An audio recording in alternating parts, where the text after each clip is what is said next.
And welcome back. And we're now at part 4 of this week's New Comics, bitches! So, don't freeze frame on that, please. It'll scare your children. And if you're under 18, please don't watch this, because I use a lot of saucy language. Don't freeze frame that either. Okay. Amazing Spider-Man 674. So we are, well, we're not off Spider Island yet, because obviously there are remnants of it here. But we've got a whole new threat that we're dealing with here, and well, it's not a new threat, but a new particular kind of threat from this character, from this villain. It's the Vulture. Fuck it. It's Adrian Toomes. It's the Vulture. But we've got some interesting things going on in this issue. The artist Giuseppe Camuncoli, really good art in this issue.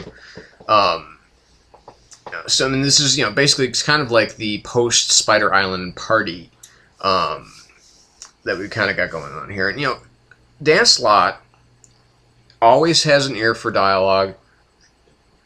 Is an absolute genius when it comes to bringing the funny. Like the scene with the scene in the coffee shop with Peter and Carly. Just the way that it's set up is brilliant. So the scene in itself, in its entirety, is really priceless. But not only do we have this Camuncoli doing the art, but we've got Klaus Janson doing the inks. Now, Klaus Janson does have a very specific style. Everything that he does, and even the things that he inks, always kind of end up looking like his art. Except there are definitely moments of this issue where it's like, okay, well, it doesn't seem terribly like Klaus Janson, but it still kind of does. It's like he has this way of almost kind of taking over the art from the penciler. And because he has a very, very, very distinct inking style. But I think it helps to enhance, but it also helps, but it also can kind of distract. However, I'm a little, I appreciate the scene with the Spider Slayers and, how, Spidey's basically talking about that he kind of, he helped design them and so on and so forth. But I was unsure about it because it felt like filler. And I don't like filler, for the most part, unless it's good filler, which this actually happens to be. It feels like it's good filler here. But then we kind of get to the party, and then we're kind of like, okay, well, this is not very good filler. But it's it's only a couple pages, so I mean it's no big deal. Having these new villains, and apparently like this Angela Death character is apparently she's maybe involved somehow with Adrian Toomes, who's like 90. That's a little like ew. But really that seemed like really effeminate. Sorry. I'm comfortable with my feminine side. So anyway, still really good, really interesting stuff going on here. Obviously, always terrific dialogue, really good plotting.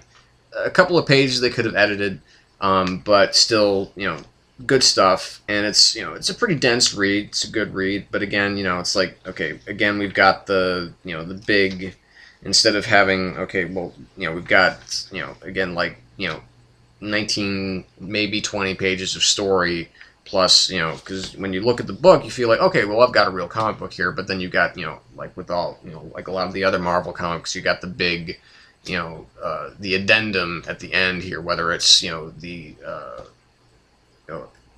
the Cable Avengers crossover that's going to happen. You know, the X Sanction or whatever the hell it is. And now you've got, you know, the whole kind of Castle tie-in. And Castle's a show that I love, but I don't really care that much about the comic. So anyway, so again, that was good. It was, you know, again, it was really good, really strong. Dan Slott, as always, you know, he's, you know, for a guy that puts out this title twice a month, that's pretty good. That he can keep up a level of consistency with his quality. Okay, so just thinking of what I should talk about next. Okay. Yeah, I'm going to do this. I'm going to kind of get into my contenders here for Book of the Week. I mean, my first and foremost contenders, the ones that were really, really strong. And the first one of these is Wonder Woman #3.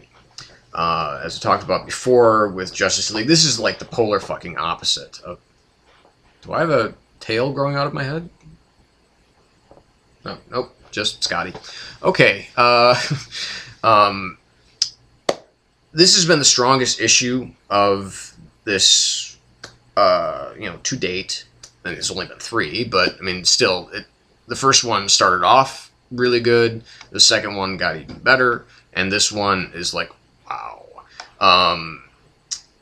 This, you know, it's like I understand some of the issues that the other Amazonians have with Diana here. That, you know, her being on Paradise Island is putting them all in danger. You know, and that, you know, because Strife is there, and Strife is a real bitch. She's just a real bitch and a half. You know, and you know, so we've got, you know, these peripheral characters, and you've got, you know, Hippolyta, you know, takes, you know, quite the pounding in this issue, if you know what I'm saying. But no, I mean, an emotional pounding as well, because, you know, basically, you know, Diana is basically just kind of like disowning her.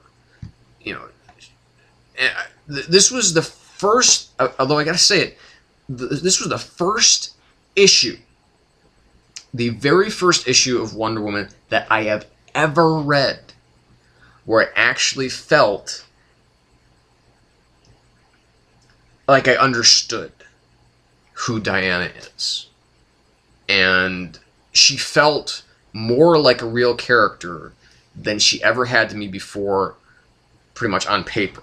And that's, you know, with, you know, like a couple of exceptions that I was talking about before, but really more, you know, it's like the only other really, really excellent Wonder Woman story that I ever read was Hikiteya, you know, whatever, the Greg Rucka story, you know, where she's fighting Batman. That's just really good stuff. It's excellent stuff, as a matter of fact. I wish I owned that. I should own that.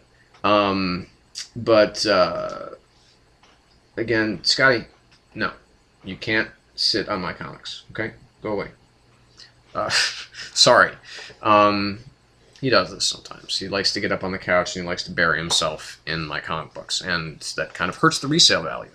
But anyway, I don't really collect them to sell them. I just have them. Anyway, but this is just, I mean, you know, Azzarello is killing it on this. This is my favorite of Brian Azzarello's work ever. I mean, like I said, I really liked 100 Bullets when it first started out, but it just got kind of old after about, you know, 14 or 15 issues. Like, okay, it's the same thing over and over. You know, it's not really developing.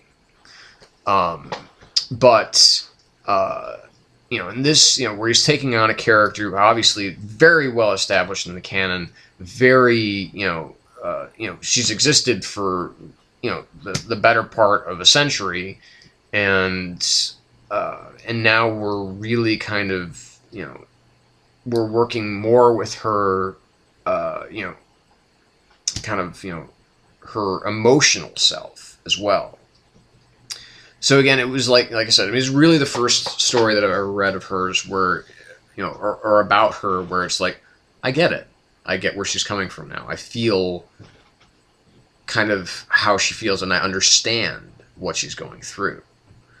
Not that I understand, but I can use my imagination.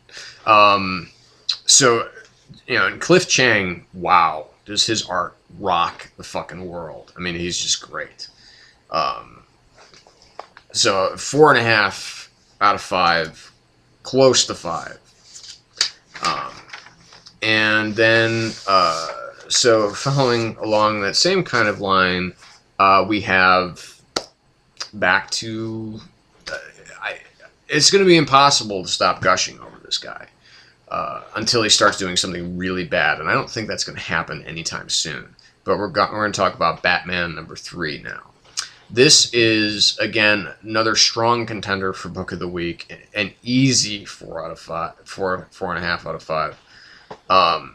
What Snyder has really done here, since kind of taking over Batman, I mean taking over Batman, because fuck Detective, as far as what Tony Daniel's doing, and certainly what Paul Jenkins and David Finch are doing, which is essentially ruining the fucking character. But obviously, like Peter Tomasi, he's doing good work on Batman and Robin, but it's nothing.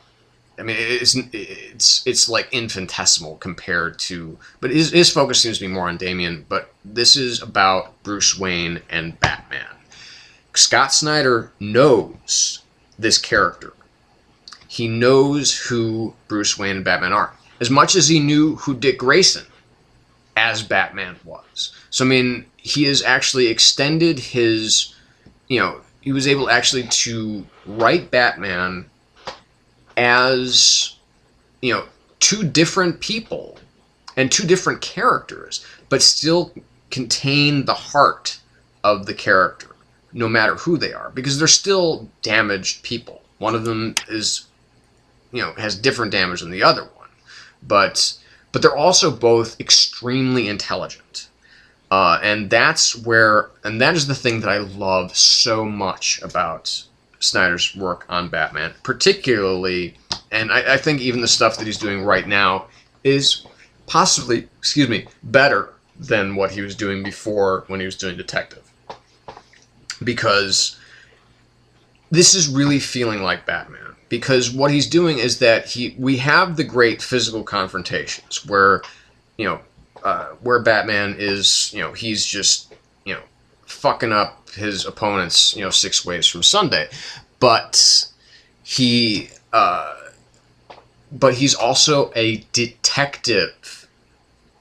People call him the world's greatest detective, and that gets lost on most of the writers for Batman. Even Frank Miller didn't really touch upon his detective skills when he was doing Batman. So put that in your pipe and smoke it. But, he's done, I think, in my opinion, is the definitive work of Batman, and that's Batman Year One. But, again, so we've got this, the opening of the issue is worth the price of admission alone. But, with Greg Capullo on art, again, just fantastic stuff. It's like Jim Lee, or it's like Bruce Timm kind of, or David Mazzucchelli as way of Jim Lee. It's really kind of, it's kind of pseudo retro, but also is very specific. And just like I said, that Snyder gets it. He gets Batman. He understands him. He understands who he needs to be as a character, as a very specifically defined character in his comic. It belongs to him. His name's on the title, so it's got to be about Batman, right? And how cool Batman is, and just everything about this issue, just fantastic, absolutely great. Like I said, closer to 5 out of 5 than, it's like 4.75. It's almost perfect. So stay tuned, and we're going to go over my 3, the real picks of the week. So stay tuned. One more.